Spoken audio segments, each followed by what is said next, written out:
एक बार बादशाह अकबर, बीरबल और सभी मंत्रीगण दरबार में बैठे हुए थे। सभा की कार्यवाही चल रही थी। एक एक करके राज्य के लोग अपनी समस्याएं लेकर दरबार में आ रहे थे। इसी बीच वहां एक व्यक्ति दरबार में पहुंचा। उसके हाथ में एक मर्तबान था। सभी उस मर्तबान की ओर देख रहे थे। तभी अकबर ने उस व्यक्ति से पूछा, क्या है इस मर्तबान में? उसने कहा, महाराज, इसमें चीनी और रेत का मिश्रण है। अकबर ने फिर पूछा, किस लिए? अब दरबारी ने कहा, गलती माफ हो महाराज, लेकिन मैंने बीरबल की बुद्धिमत्ता के कई किस्से सुने हैं। मैं उनकी परीक्षा लेना चाहता हूँ। मैं यह चाहता हूँ कि बीरबल इस रेत में से बिना पानी का इस्तेमाल किए चीनी का एक एक दाना अलग कर दें। अब सभी हैरानी से बीरबल की ओर देखने लगे।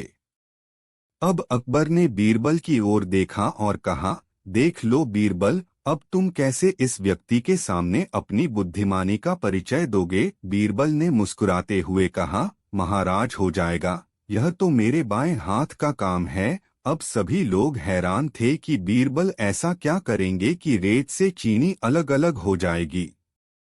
तभी बीरबल उठे और उस मर्तबान को लेकर महल में मौजूद बगीचे की ओर बढ़ चले। उनके पीछे वह व्यक्ति भी था। अब बीरबल बगीचे में एक आम के पेड़ के नीचे पहुंचे। अब वह मर्तबान में मौजूद रेत और चीनी के मिश्रण को एक आम के पेड़ के चारों तरफ फैलाने लगे। तभी उस व्यक्ति ने पूछा, अरे यह क्या कर रहे हो? इस पर बीरबल ने कहा, ये आपको कल पता चलेगा। इसके बाद दोनों महल में वापस आ गए। अब सभी को कल सुबह का इंतजार था। अगली सुबह जब दरबार लगा तो अकबर और सारे मंत्री एक साथ बगीचे में पहुंचे। साथ में बीरबल और रेत व चीनी का मिश्रण लाने वाला व्यक्ति भी था। सभी आम के पेड़ के पास पहुंच गए। सभी ने देखा कि अब वहां सिर्फ रेत पड़ी हुई है। दरअसल रेत में मौजूद चीनी को चींटियों ने निकालकर अपने बिल में इकट्ठा कर लिया था और बची खुची चीनी को कुछ चींटियां उठाकर अपने बिल में ले जा रही थीं। इस पर उस व्यक्ति ने पूछा, चीनी कहाँ गई? तो बीरबल ने कहा, रेत से चीनी अलग हो गई है। सभी जोर जोर से हंसने लगे। बीरबल की यह चतुराई देख अकबर ने उस व्यक्ति से कहा, अगर अब तुम्हें चीनी चाहिए तो तुम्हें चींटियों के बिल में घुसना पड़ेगा। इस पर सभी ने फिर से ठहाका लगाया और बीरबल की तारीफ करने लगे। सीख, किसी को नीचा दिखाने का प्रयास आपके लिए हानिकारक हो सकता है। दोस्तों, हमारे चैनल मज़ेदार कहानी को सब्सक्राइब जरूर करें, जिससे आप हमारी नई कहानी सबसे पहले सुन सके। एक बार बादशाह अकबर, बीरबल और सभी मंत्रीगण दरबार में बैठे हुए थे। सभा की कार्यवाही चल रही थी। एक एक करके राज्य के लोग अपनी समस्याएं लेकर दरबार में आ रहे थे। इसी बीच वहां एक व्यक्ति दरबार में पहुंचा। उसके हाथ में एक मर्तबान था। सभी उस मर्तबान की ओर देख रहे थे। तभी अकबर ने उस व्यक्ति से पूछा, क्या है इस मर्तबान में? उसने कहा, महाराज, इसमें चीनी और रेत का मिश्रण है। अकबर ने फिर पूछा, किस लिए? अब दरबारी ने कहा, गलती माफ हो महाराज, लेकिन मैंने बीरबल की बुद्धिमत्ता के कई किस्से सुने हैं। मैं उनकी परीक्षा लेना चाहता हूँ। मैं यह चाहता हूँ कि बीरबल इस रेत में से बिना पानी का इस्तेमाल किए चीनी का एक एक दाना अलग कर दें। अब सभी हैरानी से बीरबल की ओर देखने लगे। अब अकबर ने बीरबल की ओर देखा और कहा, देख लो बीरबल, अब तुम कैसे इस व्यक्ति के सामने अपनी बुद्धिमानी का परिचय दोगे? बीरबल ने मुस्कुराते हुए कहा, महाराज, हो जाएगा, यह तो मेरे बाएं हाथ का काम है। अब सभी लोग हैरान थे कि बीरबल ऐसा क्या करेंगे कि रेत से चीनी अलग अलग हो जाएगी। तभी बीरबल उठे और उस मर्तबान को लेकर महल में मौजूद बगीचे की ओर बढ़ चले। उनके पीछे वह व्यक्ति भी था। अब बीरबल बगीचे में एक आम के पेड़ के नीचे पहुंचे। अब वह मर्तबान में मौजूद रेत और चीनी के मिश्रण को एक आम के पेड़ के चारों तरफ फैलाने लगे। तभी उस व्यक्ति ने पूछा, अरे यह क्या कर रहे हो? इस पर बीरबल ने कहा, ये आपको कल पता चलेगा। इसके बाद दोनों महल में वापस आ गए। अब सभी को कल सुबह का इंतजार था। अगली सुबह जब दरबार लगा तो अकबर और सारे मंत्री एक साथ बगीचे में पहुंचे। साथ में बीरबल और रेत व चीनी का मिश्रण लाने वाला व्यक्ति भी था। सभी आम के पेड़ के पास पहुंच गए। सभी ने देखा कि अब वहां सिर्फ रेत पड़ी हुई है। दरअसल रेत में मौजूद चीनी को चींटियों ने निकालकर अपने बिल में इकट्ठा कर लिया था और बची खुची चीनी को कुछ चींटियां उठाकर अपने बिल में ले जा रही थीं। इस पर उस व्यक्ति ने पूछा, चीनी कहाँ गई? तो बीरबल ने कहा, रेत से चीनी अलग हो गई है। सभी जोर जोर से हंसने लगे। बीरबल की यह चतुराई देख अकबर ने उस व्यक्ति से कहा, अगर अब तुम्हें चीनी चाहिए तो तुम्हें चींटियों के बिल में घुसना पड़ेगा। इस पर सभी ने फिर से ठहाका लगाया और बीरबल की तारीफ करने लगे। सीख, किसी को नीचा दिखाने का प्रयास आपके लिए हानिकारक हो सकता है। 3 एक बार अकबर बादशाह ने बीरबल से शान से कहा, बीरबल, हमारी जनता बेहद ईमानदार है और हमें कितना बहुत प्यार करती है। बीरबल ने तुरंत उत्तर दिया, बादशाह सलामत। आपके राज्य में कोई भी पूरी तरह ईमानदार नहीं है, न ही वो आपसे ज्यादा प्यार करती है। यह तुम क्या कह रहे हो बीरबल? मैं अपनी बात को साबित कर सकता हूँ बादशाह सलामत। ठीक है, तुम हमें साबित करके दिखाओ, बादशाह अकबर बोले। बीरबल ने नगर में ढिंढोरा पिटवा दिया कि बादशाह सलामत एक भोज करने जा रहे हैं। उसके लिए सारी प्रजा से अनुरोध है कि कल सुबह दिन निकलने से पहले हर आदमी एक एक लोटा दूध डाल दे। कड़ाहे रखवा दिए गए हैं, उनमें हर आदमी दूध डाल जाए। हर आदमी ने यही सोचा कि जहां इतना दूध इकट्ठा होगा वहां उसके एक लोटे पानी का क्या पता चलेगा। अतः हर आदमी कड़ाहों में पानी डाल गया। शाम ढलने को थी। सभी आगंतुक धीरे धीरे अपने घरों को लौटने लगे थे। तभी बीरबल ने देखा कि एक मोटा सा आदमी शर्माता हुआ चुपचाप एक कोने में खड़ा है। बीरबल उसके निकट आता हुआ बोला, लगता है तुम कुछ कहना चाहते हो। बेहिचक कह डालो जो कहना है।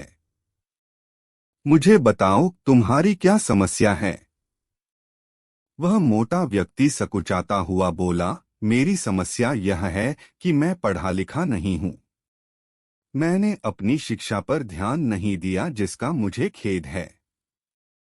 मैं भी समाज में सिर उठाकर सम्मान से जीना चाहता हूँ, पर अब नहीं लगता है ऐसा कभी नहीं हो पाएगा। नहीं, कोई देर नहीं, ऐसा जरूर होगा यदि तुम हिम्मत न हारो और परिश्रम करो। तुम में भी योग्यता है, बीरबल ने कहा। लेकिन ज्ञान पाने में तो सालों लग जाएंगे, मोटे आदमी ने कहा। मैं इतना इंतजार नहीं कर सकता। मैं तो यह जानना चाहता हूँ कि क्या कोई ऐसा तरीका है कि चुटकी बजाते ही प्रसिद्धि मिल जाए। प्रसिद्धि पाने का ऐसा आसान रास्ता तो कोई नहीं है, बीरबल बोला। यदि तुम वास्तव में योग्य और प्रसिद्ध कहलवाना चाहते हो तो मेहनत तो करनी ही होगी, वह भी कुछ समय के लिए। यह सुनकर मोटा आदमी सोच में डूब गया। नहीं, मुझ में इतना धैर्य नहीं है, मोटे आदमी ने कहा। मैं तो तुरंत ही प्रसिद्धि पाकर पंडित जी कहलवाना चाहता हूँ। ठीक है, बीरबल बोला, इसके लिए तो एक ही उपाय है। कल तुम बाजार में जाकर खड़े हो जाना। मेरे भेजे आदमी वहां होंगे जो तुम्हें पंडित जी कहकर पुकारेंगे। वे बार बार जोर जोर से ऐसा कहेंगे। इससे दूसरे लोगों का ध्यान इस ओर जाएगा, वे भी तुम्हें पंडित जी कहना शुरू कर देंगे। ऐसा होना स्वाभाविक भी है। लेकिन हमारा नाटक तभी सफल होगा जब तुम गुस्सा दिखाते हुए उन पर पत्थर फेंकने लगोगे या हाथ में लाठी लेकर उनको दौड़ाना होगा तुम्हें। लेकिन सतर्क रहना, गुस्से का सिर्फ दिखावा भर करना है तुम्हें। किसी को चोट नहीं पहुंचनी चाहिए। उस समय तो वह मोटा आदमी कुछ समझ नहीं पाया और घर लौट गया। अगली सुबह वह मोटा आदमी बीरबल के कहेनुसार व्यस्त बाजार में जाकर खड़ा हो गया। तभी बीरबल के भेजे आदमी वहां आ पहुंचे और तेज स्वर में कहने लगे, पंडित जी, पंडित जी, पंडित जी। मोटे आदमी ने यह सुन अपनी लाठी उठाई और भाग पड़ा उन आदमियों के पीछे, जैसे सच ही में पिटाई कर देगा।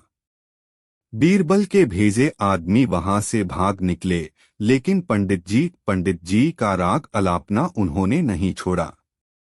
कुछ ही देर बाद आवारा लड़कों का वहां घूमता समूह पंडित जी चिल्लाता हुआ उस मोटे आदमी के पास आ धमका। बड़ा मजेदार दृश्य उपस्थित हो गया था। मोटा आदमी लोगों के पीछे दौड़ रहा था और लोग पंडित जी कहते हुए नाच गाकर चिल्ला रहे थे। अब मोटा आदमी पंडित जी के नाम से प्रसिद्ध हो गया। जब भी लोग उसे देखते तो पंडित जी कहकर ही संबोधित करते।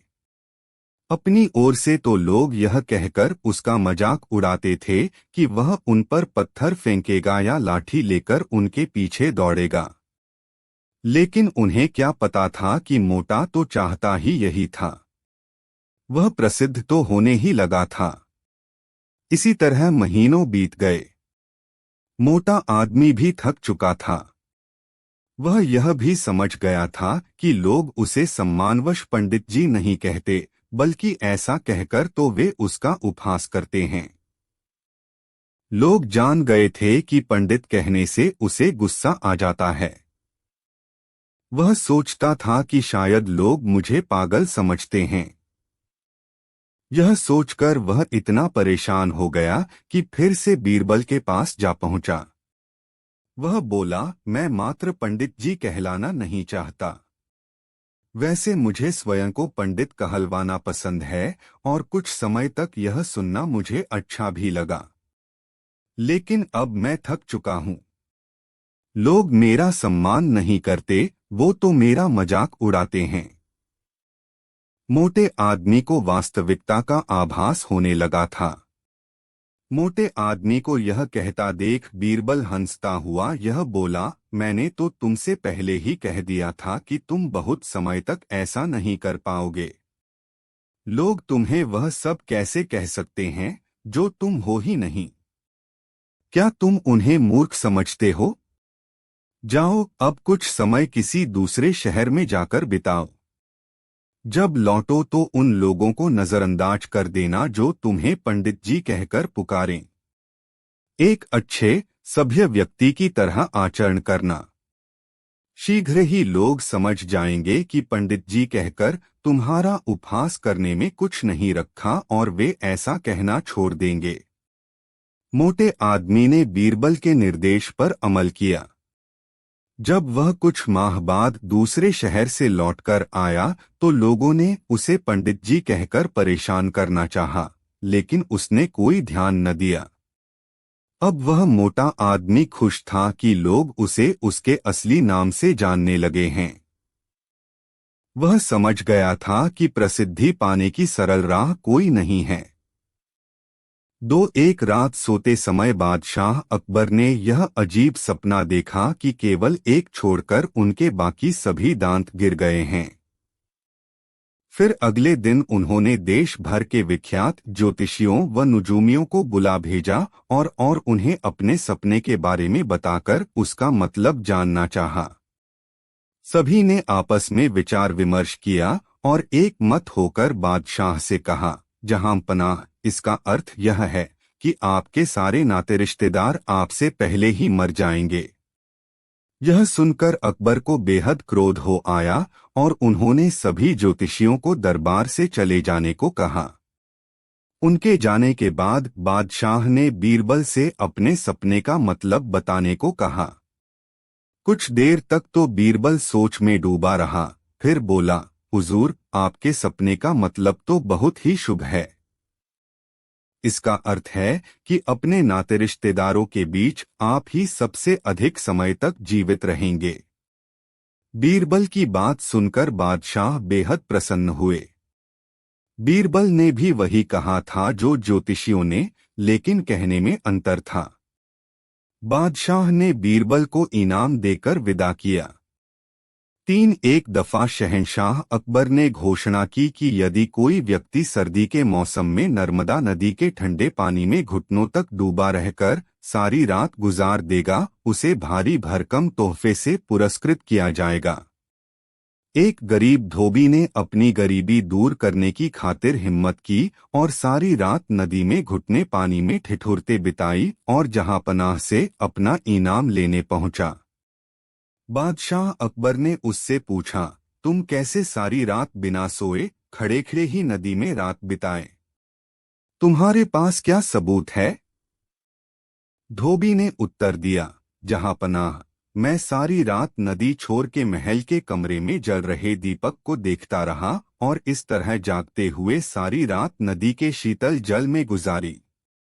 बादशाह ने क्रोधित होकर कहा, तो इसका मतलब यह हुआ कि तुम महल के दिए की गर्मी लेकर सारी रात पानी में खड़े रहे और इनाम चाहते हो। सिपाहियों, इसे जेल में बंद कर दो। बीरबल भी दरबार में था। उसे यह देख बुरा लगा कि बादशाह नाहक ही उस गरीब पर जुल्म कर रहे हैं। बीरबल दूसरे दिन दरबार में हाजिर नहीं हुआ, जबकि उस दिन दरबार की एक आवश्यक बैठक थी। बादशाह ने एक खादिम को बीरबल को बुलाने भेजा। खादिम ने लौटकर जवाब दिया, बीरबल खिचड़ी पका रहे हैं और वह खिचड़ी पकते ही उसे खाकर आएंगे। जब बीरबल बहुत देर बाद भी नहीं आए तो बादशाह को बीरबल की चाल में कुछ संदेह नजर आया। वे खुद तफ्तीश करने पहुंचे। बादशाह ने देखा कि एक बहुत लंबे से डंडे पर एक घड़ा बांधकर उसे बहुत ऊंचा लटका दिया गया है और नीचे जरा सा आग जल रहा है। पास में बीरबल आराम से खटिए पर लेटे हुए हैं। बादशाह ने तमक्कर पूछा, यह क्या तमाशा है? क्या ऐसी भी खिचड़ी पकती है? बीरबल ने कहा, माफ करें जहांपनाह, जरूर पकेगी। वैसी ही पकेगी जैसी कि धोबी को महल के दिए की गर्मी मिली थी। बादशाह को बात समझ में आ गई। उन्होंने बीरबल को गले लगाया और धोबी को रिहा करने और उसे इनाम देने का हुक्म दिया। एक बार दिल्ली दरबार में बैठे हुए बादशाह अकबर ने अपने नवरत्नों से पूछा, भाई यह बताओ सबसे बड़ा पत यानी शहर कौन सा है? पहले नवरत्न ने कहा, सोनीपत। दूसरा नवरत्न, हुजूर, पानीपत सबसे बड़ा पत है। तीसरे नवरत्न ने लंबी हाँकी, नहीं जनाब, दलपत से बड़ा पत और कोई दूसरा नहीं है। चौथे नवरत्न ने अपना राग अलापा, सबसे बड़ा पत तो दिल्लीपत यानी दिल्ली शहर है। बीरबल चुपचाप बैठे हुए सारी बातें सुन रहे थे। अकबर ने बीरबल से कहा, तुम भी कुछ बोलो। बीरबल ने कहा, सबसे बड़ा पत है राखपत और दूसरा बड़ा पत है रखापत। अकबर ने पूछा, बीरबल, हमने सोनीपत, पानीपत, दलपत और दिल्लीपत सब पत सुन रखे हैं, पर राखपत, रखापत किस शहर के नाम हैं? बीरबल बोले, हुजूर, राखपत का मतलब है मैं आपके रखूं और रखपत का मतलब है आप मेरी बात रखो। यह मेलजोल और प्रेम भाव जिस पत में नहीं है उस पत का क्या मतलब है? प्रेम भाव है तो जंगल में भी मंगल है और प्रेम भाव नहीं तो नगर भी नरक का द्वार है। अकबर बीरबल की बातों को सुनकर बहुत खुश हुए और उन्हें कई इनामों से नवाजा। एक दिन बादशाह अकबर घोड़े पर बैठकर शाही बाग में घूमने गए। साथ में बीरबल भी था। चारों ओर हरे भरे वृक्ष और हरी हरी घास देखकर अकबर को बहुत आनंद आया। उन्हें लगा कि बगीचे में सैर करने के लिए तो घोड़ा भी हरे रंग का ही होना चाहिए। उन्होंने बीरबल से कहा, बीरबल, मुझे हरे रंग का घोड़ा चाहिए। तुम मुझे 7 दिन में हरे रंग का घोड़ा ला दो। यदि तुम हरे रंग का घोड़ा न ला सके तो हमें अपनी शक्ल मत दिखाना, हरे रंग का घोड़ा तो होता ही नहीं है। अकबर और बीरबल दोनों को यह मालूम था, लेकिन अकबर को तो बीरबल की परीक्षा लेनी थी। दरअसल इस प्रकार के अटपटे सवाल करके वे चाहते थे कि बीरबल अपनी हार स्वीकार कर लें और कहें कि जहांपनाह मैं हार गया। मगर बीरबल भी अपने जैसे एक ही थे। बीरबल के हर सवाल का सटीक उत्तर देते थे कि बादशाह अकबर को मुंह की खानी पड़ती थी। बीरबल हरे रंग के छोड़ की खोज के बहाने 7 दिन तक इधर उधर घूमते रहे।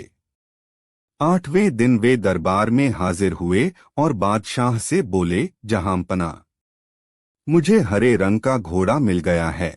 बादशाह को आश्चर्य हुआ।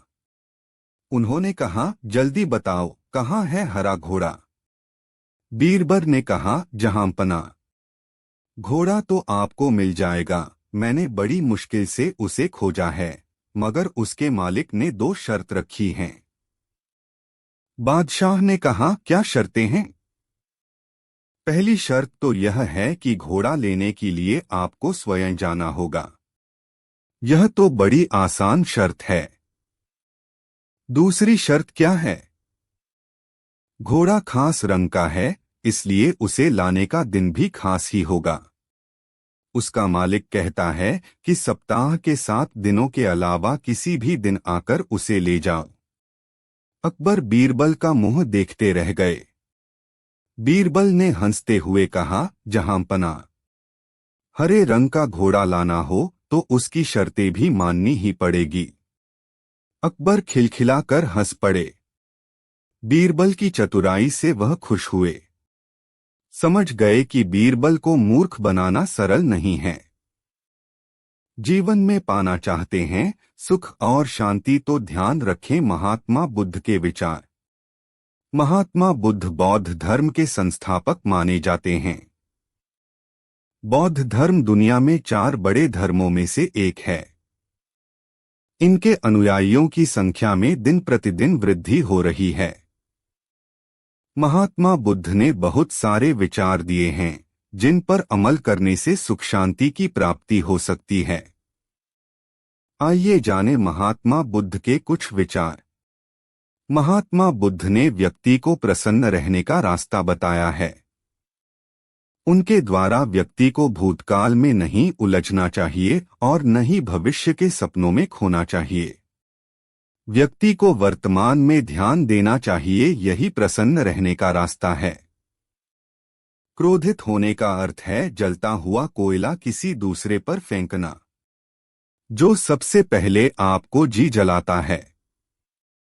लक्ष्य तक पहुंचने से अधिक महत्वपूर्ण अच्छे से यात्रा करना है।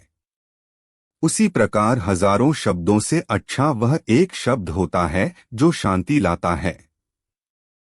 दुनिया में 3 चीजों को कभी नहीं छिपा सकते, सूर्य, चंद्रमा और सच।